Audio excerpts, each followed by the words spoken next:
شام رمضان میں ایک بار پھر خوش آمدید، اور آج ہمارے ٹائم ایکسچینج ہے۔ یہ پورا منتھ رمضان کے ہم آپ سے 4 سے 6 بجے اسی طریقے سے مخاطب ہوں گے۔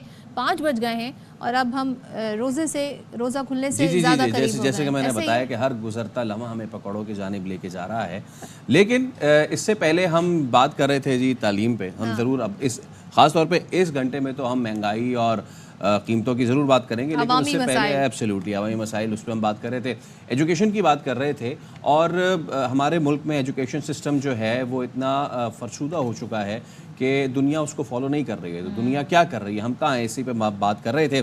فجر رابعہ پاشا صاحبہ ہمارے ساتھ موجود ہے۔ فجر صاحبہ تھینک یو سو مچ، آپ ہمارے ساتھ رہیں اس تمام تر وقت میں۔ اچھا اب ذرا ہم یہ بتائیے گا آپ کہ ہم کس طریقے سے، ہم اوپن بک تو بہت پہلے سے سنتے آئے ہیں، لیکن کیا وجہ ہے کہ ہم وہ رائج نہیں کر پائے پاکستان میں، اور آپ کو لگتا ہے کہ آنے والے دنوں میں اسی طرح کا نظام ہم رائج کر پائیں گے، سو دیٹ ہماری روٹ لرننگ سے تھاٹ لرننگ کی جانب وہ جو ٹریول ہے وہ ہم کر سکیں؟ بالکل جی، یہ میں سمجھتی ہوں کہ ایک اچھا موقع ہے۔ اس وقت ایک نئی گورنمنٹ ان پلیس ہوئی ہے، اور آپ دیکھ رہے ہیں کہ پاکستان کو اتنے زیادہ اکنامک چیلنجز ہیں، اور یہ چیلنجز ہم تب تک نہیں ایڈریس کر سکتے جب تک ہم صحیح طرح سے تعلیم میں انویسٹ نہیں کرتے اور تعلیم کی کوالٹی کو امپروو نہیں کرتے۔ کیونکہ آپ دیکھو کہ ہماری لیٹسٹ رپورٹس کے مطابق 26.2 ملین چلڈرن جو ہیں وہ آؤٹ آف اسکول ہیں، جو انڈر دا ایج آف 16۔ تو اب ہمارا اتنا بڑا ایک کرائسس اس وقت موجود ہے تعلیم کا پاکستان میں، اور میں سمجھتی ہوں کہ جو نئی گورنمنٹ ان پلیس ہوئی ہے اس کے لیے یہ ایک اچھا موقع ہے کہ یہ تعلیم کے بجٹس کو انکریز کرے، اور تعلیم کی جو ہماری جو کوالٹی کا ایشو ہے اس کو امپروو کرنے کے لیے ریفارمز کے لیے سیریسلی کام کرے۔ تو یہ بہت ایک سیریس میٹر ہے، سیریس سبجیکٹ ہے، اور میں سمجھتی ہوں کہ اس وقت جو ہے بہت زیادہ اویئرنیس موجود ہے۔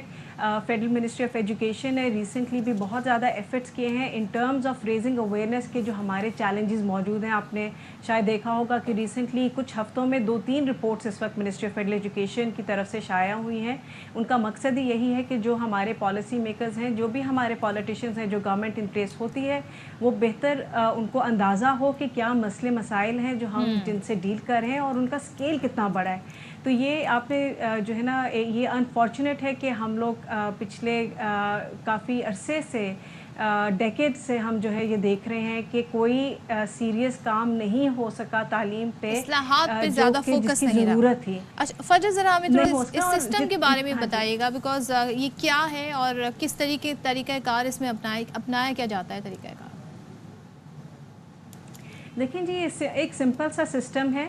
اس میں یہ ہے موجود کہ جو آپ دیکھیں، جیسے جب امتحانات ہوتے ہیں تو امتحانات بجائے کہ بچے کی یادداشت کے لیے جائیں، اس امتحانات کا مقصد یہ ہوتا ہے کہ بچے کو سمجھ کتنی چیز کی آئی ہے تاکہ وہ اپنے الفاظ میں لکھ سکے۔ تو جو اوپن بک ایگزامینیشن سسٹم ہوتا ہے اس میں وہ ان کو ٹیچرز ریسورسز پرووائڈ کرتے ہیں، وہ ڈیسائیڈ کرتے ہیں کہ بچے کو کیا ریسورسز ایگزام کے دوران مل سکیں گے۔ وہ اس کی اسکول کی بک کی ہو سکتی ہے، اس کے کلاس کے نوٹس بھی ہو سکتے ہیں، وہ ہو سکتا ہے کہ وہ ان کو آن لائن بھی ان کو ایکسیس دیں۔ تو وہ ٹیچر کے ایک ڈیسیجن ہوتا ہے بیسڈ آن کہ وہ کیا سبجیکٹ ہے اور وہ کس طرح کی، اور ٹیچر پہ ڈیپینڈ کرتا ہے۔